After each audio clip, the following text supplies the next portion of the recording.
नमस्कार स्टूडेंट्स, हम एक बार फिर से आते हैं हमारे सेशन में जिसमें हम बात करते हैं क्लोज टेस्ट पर, जो अभी तक एसएससी के प्रीवियस ईयर क्वेश्चन पेपर्स में आ चुके हैं और इन्हें हमने किरण पब्लिकेशन से लिया है। हम किरण पब्लिकेशन का 2023वां एडिशन फॉलो कर रहे हैं जिस पर लिखा हुआ है 16,500 प्लस और ये इंग्लिश इंस्ट्रक्शंस में है। ठीक है, अभी तक हम पिछले सेशन में 9 वीडियो इस पर बना चुके हैं, यानी कि 90 क्लोज टेस्ट से रिलेटेड क्वेश्चंस हम हैंडल कर चुके हैं। 51वें क्वेश्चन से इस वीडियो लेक्चर की शुरुआत करेंगे। तो ये है आपके सामने आपका आज का क्लोज टेस्ट। क्या लिखा हुआ है, पेट्रोलियम के बारे में यहाँ इन्फॉर्मेशन दी गई है। मैं आपको पहले ही बता चुका हूँ कि क्लोज टेस्ट को 100% एक्यूरेसी के साथ करने के लिए आपकी ग्रामर के कॉन्सेप्ट यानी कि ग्रामर से रिलेटेड अंडरस्टैंडिंग, आपकी वोकैब और आपकी रीडिंग स्किल्स तीनों ही अच्छी होनी चाहिए। ठीक है, ये आपके सामने एक कॉम्प्रिहेंशन दिया हुआ है, इसमें ब्लैंक्स छोड़े गए हैं, इन ब्लैंक्स को फिल करना है, जो कि इस कंटेक्स्ट में एक एप्रोप्रिएट वर्ड होगा इन 4 ऑप्शंस में से, वो उठाकर यहाँ पर चिपकाना होता है। पेट्रोलियम के बारे में आपको बताया गया है। देखिए, पेट्रोलियम के बारे में मैं आपको थोड़ा सा पहले समझा देता हूँ। पेट्रोलियम पेट्रोलियम में जो पेट्रो वर्ड है ना, ये लिया गया है पेट्रा से। पेट्रा एक लैटिन वर्ड है, लैटिन भाषा का शब्द है और इस पेट्रा का मतलब होता है रॉक। और ये पेट्रोलियम में जो ओलियम है ना, इस ओलियम ये भी लैटिन भाषा का ही शब्द है, यहाँ लिख देता हूं मैं। और इस ओलियम का मतलब होता है ऑयल। तो कुल मिला के अगर हम पेट्रोलियम के लिटरल मीनिंग की बात करें कि इसका लिटरल मीनिंग क्या होना चाहिए, तो वो होता है रॉक ऑयल। ठीक है, पेट्रोलियम का मतलब रॉक ऑयल। रॉक का मतलब आपको पता है स्टोन वगैरह से लिया जा सकता है। इसके अलावा हम पेट्रोलियम को 1-2 नामों से और जानते हैं और वो है मिनरल ऑयल। अब मिनरल ऑयल इसको इसलिए कहा जाता है क्योंकि ये माइन से ले आता है। माइन का मतलब आप समझते हैं खदान। ठीक है, खनिज भी बोला जाता है मिनरल को हिंदी में अगर मिनरल को आप डालकर देखेंगे गूगल वगैरह पे तो खनिज लिखा हुआ आएगा। ठीक है, खनिज तेल ऐसा कुछ लिखा हुआ आएगा। मिनरल का मैं यहाँ पर अगर आपको मीनिंग समझाने की कोशिश करूँ तो किन चीज़ों को मिनरल कहा जा सकता है या मिनरल्स का मतलब वो सब्सटेंसेस जो कि नेचुरली फॉर्म्ड होते हैं। सब्सटेंसेस नेचुरली फॉर्म्ड इन अर्थ। ठीक है, जो नेचुरल वे में अर्थ की क्रस्ट में फॉर्म हो जाते हैं किसी जियोलॉजिकल प्रोसेस की वजह से। कोई जियोलॉजिकल प्रोसेस होती है और उस जियोलॉजिकल प्रोसेस की वजह से नेचुरली फॉर्म हो जाते हैं अर्थ की क्रस्ट में, उनको कहा जाता है मिनरल्स। तो ये एक ऐसा ही ऑयल होता है, एक ऐसा ही सब्सटेंस होता है जो कि अर्थ में नेचुरली फॉर्म हो जाता है, इसीलिए इसको मिनरल ऑयल कहा जाता है। इसका एक नाम और संभव है, इसको एक नाम से और बुलाया जाता है और वो इसे कहते हैं फॉसिल फ्यूल या फॉसिल ऑयल भी लिख सकते हैं। Fossil oil. अब देखिए, फॉसिल ऑयल इसको क्यों कहा जा रहा है। वैज्ञानिकों के अनुसार, पहले तो मैं आपको फॉसिल का मतलब समझा देता हूँ क्या होता है। फॉसिल का मतलब होता है अवशेष या वो रिमेन्स लिख देता हूँ यहाँ पर। रिमेन्स का मतलब बचे हुए, रिमेन्स या यूं कहिए रिमेनिंग। फॉसिल का मतलब समझा रहा हूं आपको, remaining part of plants and animals which have been preserved in earth for a very long time. तो फॉसिल का मतलब होता है प्लांट और एनिमल्स का वो रिमेनिंग पार्ट जो अर्थ में बहुत सैकड़ों हजारों सालों से दबा रह गया हो और अब वो इस फॉर्म में आ गया हो। उस अवशेष को, उस रिमेनिंग पार्ट को कहते हैं फॉसिल।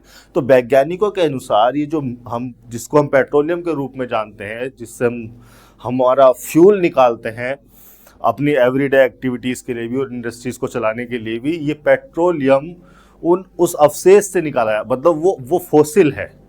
कौन सा फॉसिल? जो बहुत हजारों साल पहले जियोलॉजिकल एज में प्लांट्स और एनिमल्स दबे रह गए होंगे, उनके अवशेष, उनके रिमेन्स, वो फॉसिल इस फॉर्म में आ चुका है। इस फॉर्म को हम पेट्रोलियम के नाम से जानते हैं, तो इसीलिए इसको फॉसिल फ्यूल भी कह दिया जाता है।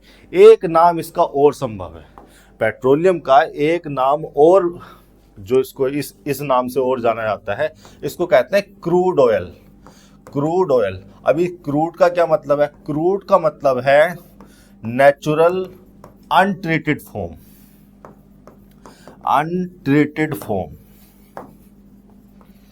ठीक है। क्रूड का मतलब है नेचुरल अनट्रीटेड फॉर्म। अनट्रीटेड का मतलब जिस पर कोई ट्रीटमेंट न किया गया हो, जिस पर कोई रिफाइनमेंट या जिसको रिफाइंड न किया गया हो, जो जैसी चीज है उसको वैसे ही हमने ले लिया, तो वो है अनट्रीटेड, जिसको ट्रीट ना किया गया हो। नेचुरल है अनट्रीटेड फॉर्म, इसलिए इसको क्रूड ऑयल भी कहा जाता है। क्रूड का मतलब है नेचुरल अनट्रीटेड फॉर्म। अब इस क्रूड ऑयल को निकालकर, इस पेट्रोलियम को निकालकर, पेट्रोलियम के नाम मैंने आपको बता दिए क्या क्या इसको कहा जाता है। पेट्रोलियम को आप रॉक ऑयल कह सकते हैं, मिनरल ऑयल कह सकते हैं, फॉसिल फ्यूल इसको या फॉसिल ऑयल भी कहा जाता है, इसको आप क्रूड ऑयल भी कहते हैं। अब ये जो क्रूड है, क्योंकि अनट्रीटेड है, नेचुरल फॉर्म में, जिस फॉर्म में हमें मिला हमने निकाला, उसको एक्सट्रैक्ट किया, फिर फर्दर इसको रिफाइन किया जाता है, ठीक है। पेट्रोलियम को रिफाइंड किया जाता है, रिफाइन किया गया, और रिफाइन करने के बाद इससे पेट्रोल निकाला जा सकता है। ये सब इसी से निकाले जाते हैं, इसी के एक्सट्रैक्ट होते हैं। पेट्रोल, डीजल पेट्रोलियम से निकाले जाते हैं।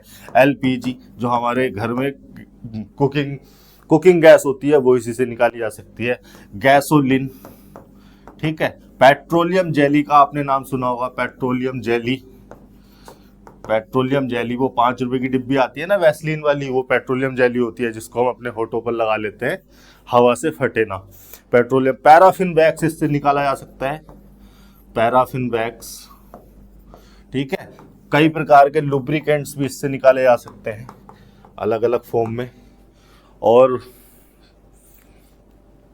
प्लास्टिक भी इससे बनाई जा सकती है। ये सारी की सारी हम पेट्रोलियम से बनाई हुई चीजें हैं, पेट्रोलियम से निकालते हैं। ज्यादातर इसमें क्या है, फ्यूल्स ही है, ठीक है। वापस आते हैं हमारे क्लोज टेस्ट पर। तो पेट्रोलियम के बारे में हमने जाना कि petroleum is the name of refined oil. नहीं, रिफाइंड तो पेट्रोलियम को किया जाता है बाद में, उससे पेट्रोल डीजल निकालने के लिए, वो तो एक अनट्रीटेड फॉर्म होती है, इसीलिए उसको क्रूड ऑयल कहा जाता है, रिफाइंड तो नहीं। इंजन ऑयल जरूरी नहीं है हम उसका इस्तेमाल इंजन में करें, ठीक है। इंजन ऑयल जरूरी नहीं है। मिनरल ऑयल सही ऑप्शन है यहाँ पर, कुकिंग ऑयल भी पेट्रोलियम नहीं है। Petroleum is the name of the mineral oil. एक तरह का क्या है, मिनरल ऑयल है, माइन से निकाला जाता है, नेचुरल सब्सटेंस है। Mineral oil that comes from the ground. अब देखिए 92 में हमें यहाँ पर एक,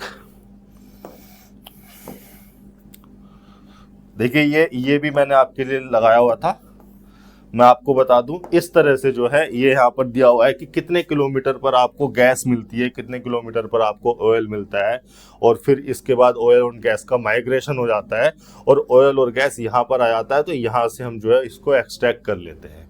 ये ग्राउंड सरफेस है, ग्राउंड की सरफेस के नीचे ये चीज़ें पाई जाती हैं। हमारे क्लोज टेस्ट पर आते हैं, ये रहा, क्या था, petroleum is the name of the mineral oil that comes from in the ground, under the ground, over the ground, into the ground.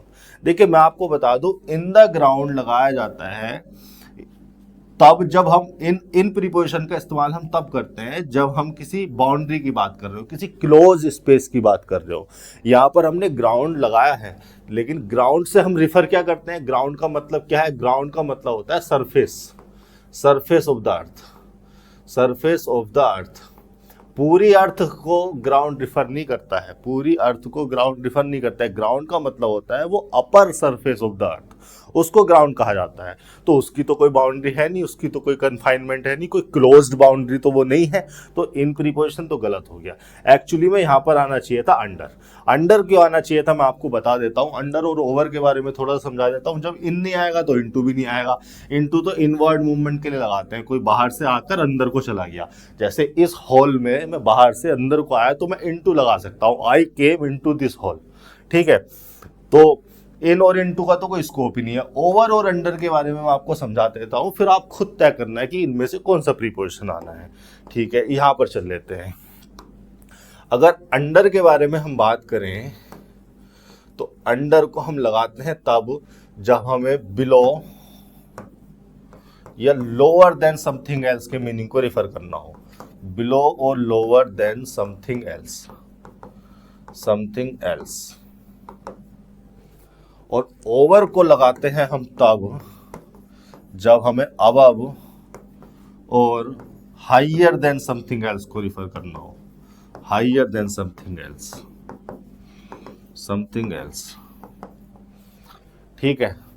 जैसे कि यहां पर आपको मैंने भी एक फिगर दिखाई थी, एक इमेज दिखाई थी, आप इस पर दोबारा से नजर डालें तो ध्यान से आप देख पाएंगे कि ग्राउंड का मतलब क्या है। ग्राउंड का मतलब है ये सरफेस, इस सरफेस को ग्राउंड कहा जाता है, ठीक है। और ऑयल पाया कहां जा रहा है, इस सरफेस से बिलो, ठीक है। लोअर लेवल पे, लोअर रैंक पे, लोअर स्टेज पे ऑयल पाया जा रहा है।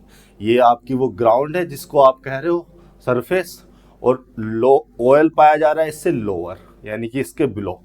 तो ये जो इस पोजीशन को रिफर करने के लिए आप क्या लगाएंगे, अंडर लगाएंगे, ठीक है। Under the ground.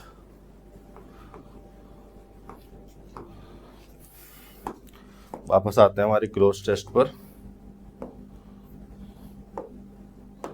इसको रेस कर देता हूं मैं, ठीक है। तो यहां पर हो जाना था अंडर। अब यहाँ ओवर यहां पर मीनिंगफुल नहीं है, इन और इनटू का तो कोई स्कोप ही नहीं था। अगर अंडर पर और ओवर पर और दो चार बातें सुननी है, समझनी है कि और कहाँ यूज कर सकते हैं, तो और समझ लो। देखो, जैसे मैंने लिखा ऑल द चिल्ड्रन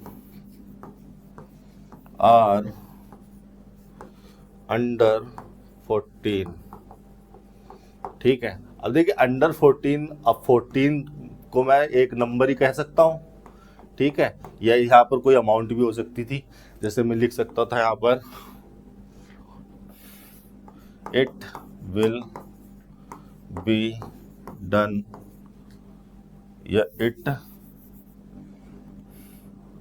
चलो पहले ऐसे लिख देते हैं, it will take over 2 hours, ठीक है। तो मेरे कहने का मतलब है नंबर या कोई अमाउंट, कोई टाइम वगैरह लिखा हो, टाइम भी लिखा हो सकता है यहाँ पर, किसी नंबर या अमाउंट से पहले भी अंडर या ओवर को लगाया जा सकता है।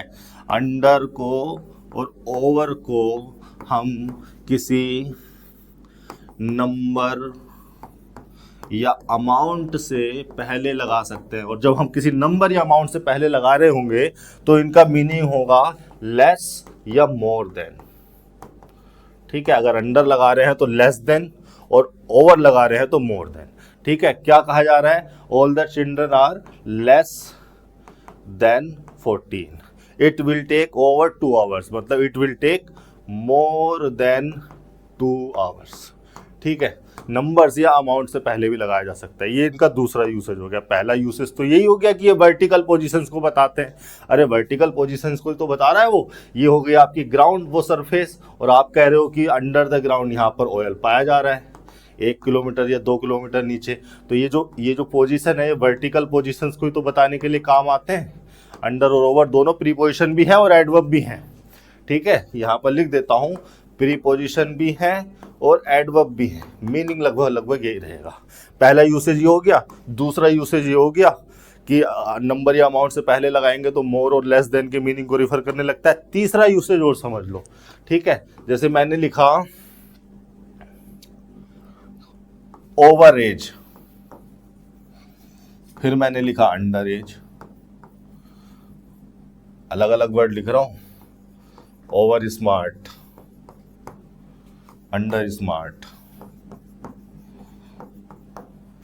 Over speed, under speed. अब देखो मैं एज के साथ ओवर और अंडर लगाकर क्या बता रहा हूं। ओवर एज का मतलब क्या है, जितनी एज डिजायरेबल थी, जितनी एज होनी चाहिए थी, उससे ज्यादा एज को रिफर किया जा रहा है। यानी कि ओवर और अंडर को हम अनडिजायरेबिलिटी को एक्सप्रेस करने के लिए भी लगा सकते हैं। यहां पर लिख देता हूं, अनडिजायरेबिलिटी को एक्सप्रेस करने के लिए भी लगा सकते हैं, अनडिजायरेबिलिटी को एक्सप्रेस करने के लिए। ठीक है, जितनी डिजायरेबल एज होनी चाहिए थी उस डिजायरेबल एज से कम एज होती है तो आप क्या कहते हैं, अंडर एज। मान लो कि आपको कोई एम्प्लॉय चाहिए अपनी कंपनी में 25 साल का और वो एम्प्लॉय है 28 साल का, तो आप उसको क्या कहोगे, ओवर एज कहोगे, क्योंकि आपकी जो डिजायरेबल एज थी वो 25 थी और उसकी एज है 28, तो आप उसको कहोगे over as.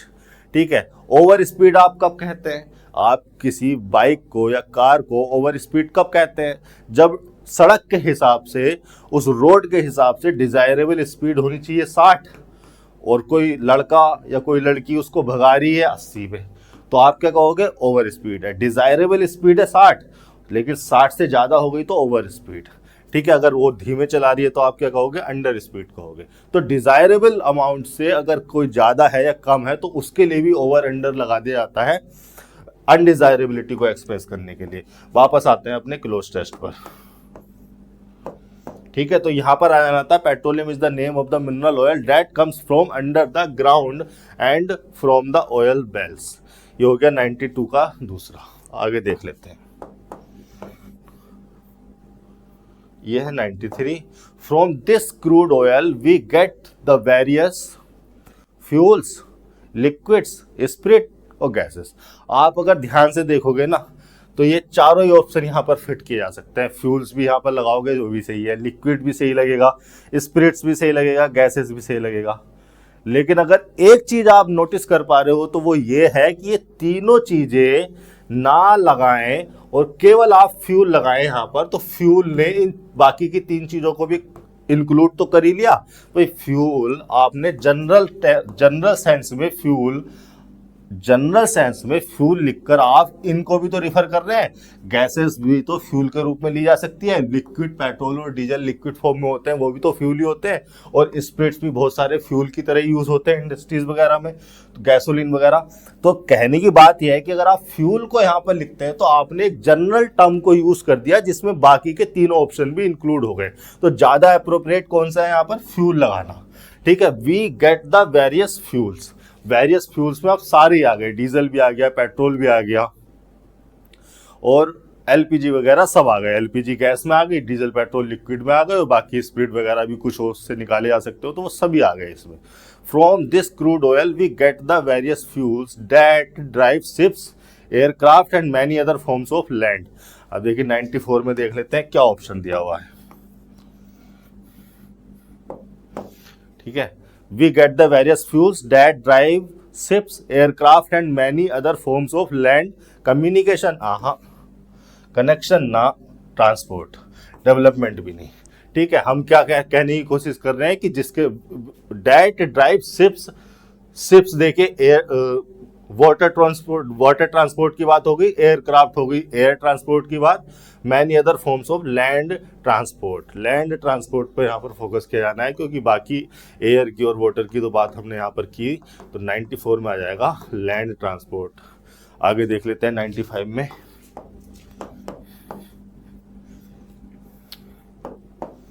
The quantities needed are slight, moderate, minute या इमेंस।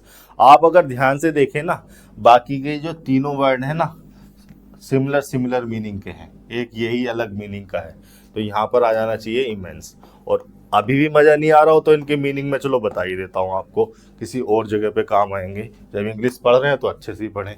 इमेंस का मतलब क्या होता है, इमेंस का मतलब होता है एक्सट्रीमली लार्ज इन अमाउंट और डिग्री। स्लाइट का मतलब क्या होता है, एडजेक्टिव है इमेंस, स्लाइट भी एडजेक्टिव है। स्लाइट का मतलब क्या होता है, स्मॉल इन अमाउंट और degree.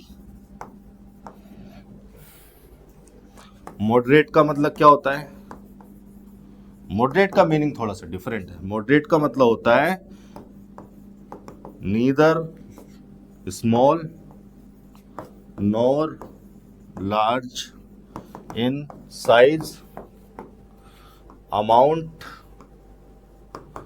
Degree and strength. Size में, अमाउंट में, डिग्री में, स्ट्रेंथ में ना तो बड़ा ना छोटा, उसको कहते हैं मॉडरेट। और क्या वर्ड था हमारे पास? माइन्यूट। ठीक है, देखिए इसको माइन्यूट बोला जाएगा।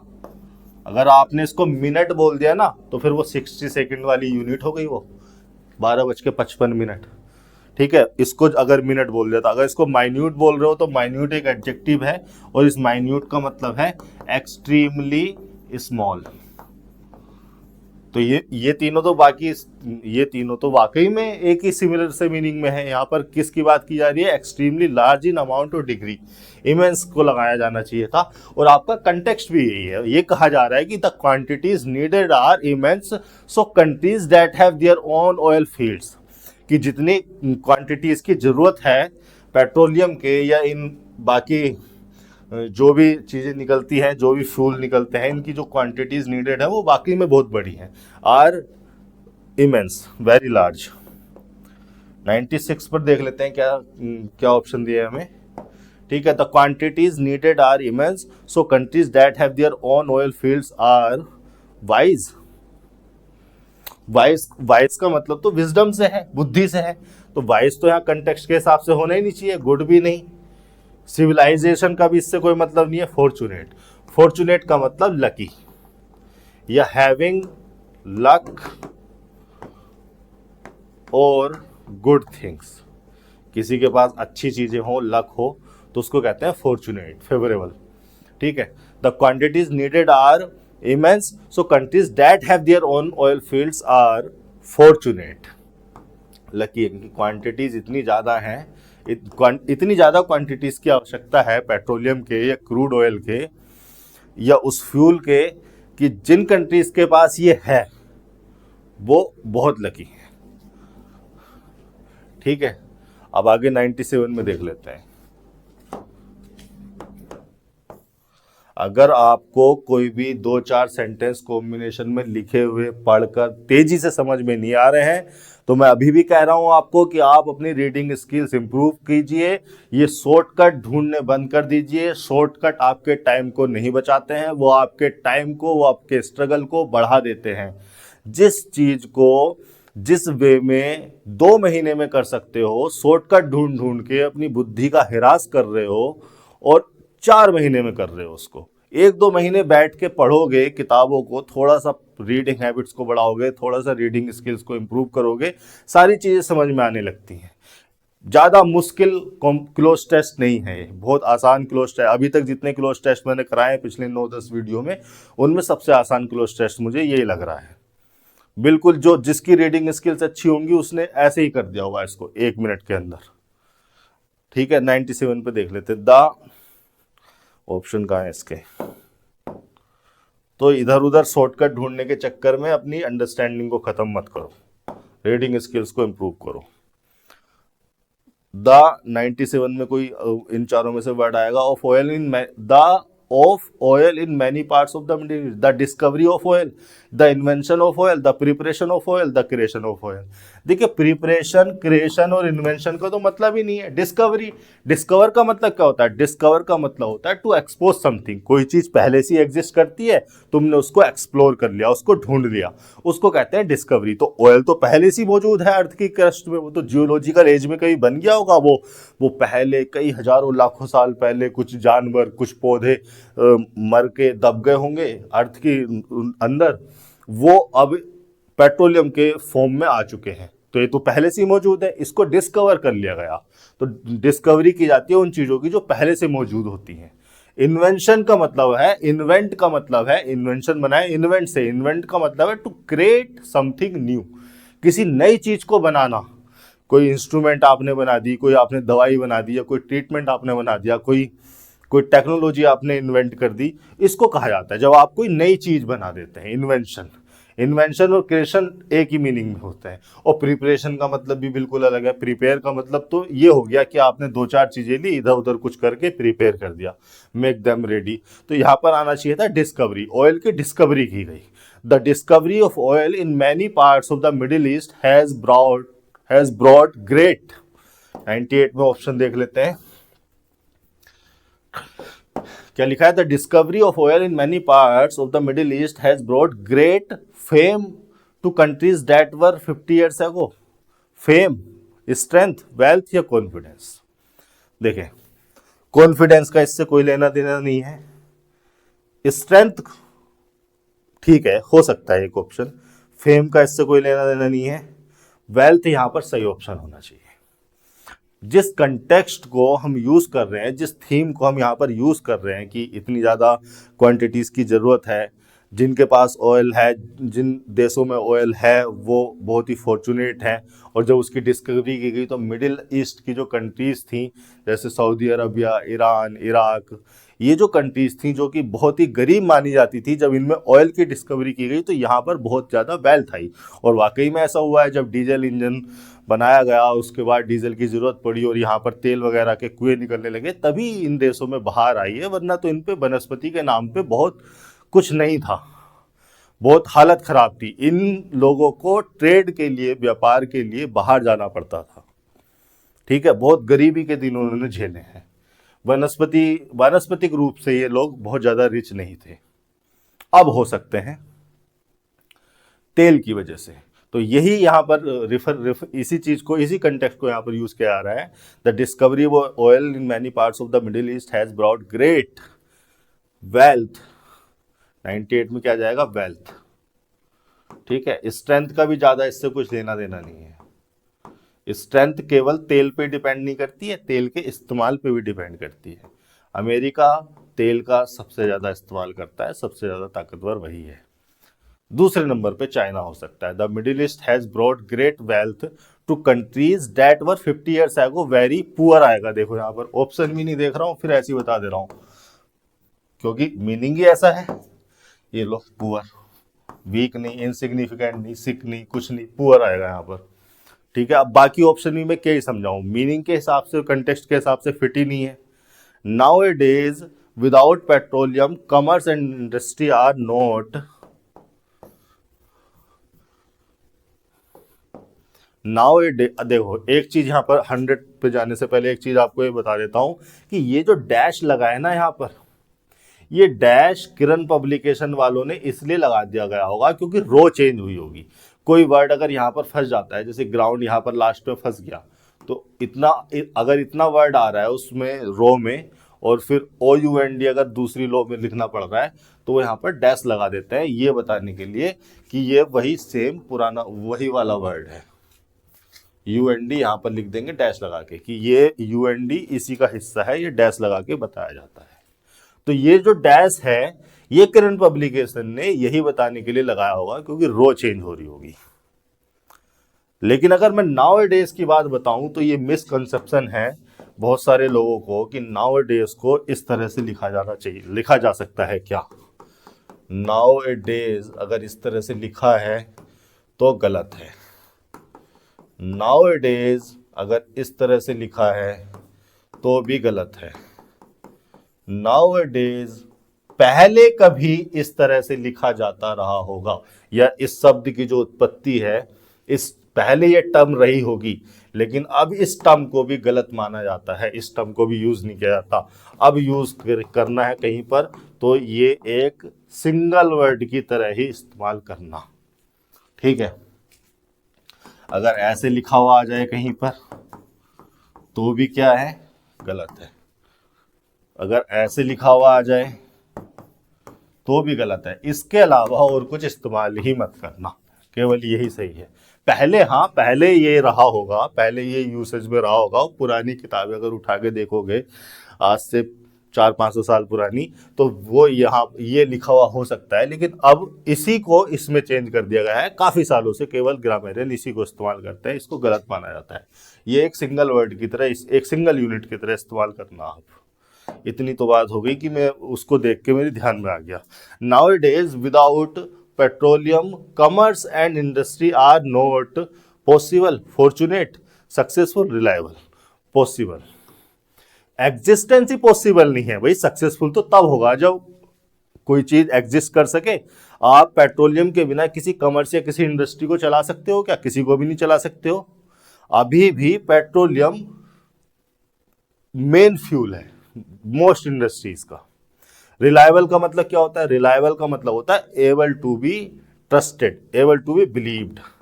तो ऐसा ट्रस्ट करने की या बिलीव करने का तो कोई कंटेक्स्ट ही नहीं है यहाँ पर। एबल टू बी ट्रस्टेड और बिलीव्ड। फॉर्चुनेट का मतलब लकी। देखिए लकी, अनलकी, सक्सेसफुल, अनसक्सेसफुल की तो बात ही तभी होगी जब कोई चीज एग्जिस्ट करे। अगर आपके पास फ्यूल नहीं है किसी चीज को चलाने का तो वो एग्जिस्ट ही नहीं कर सकते हो आप। ठीक है, तो यहां पर होना चाहिए था पॉसिबल, कि पॉसिबल ही नहीं है, बाकी सारे ऑप्शन गलत हैं।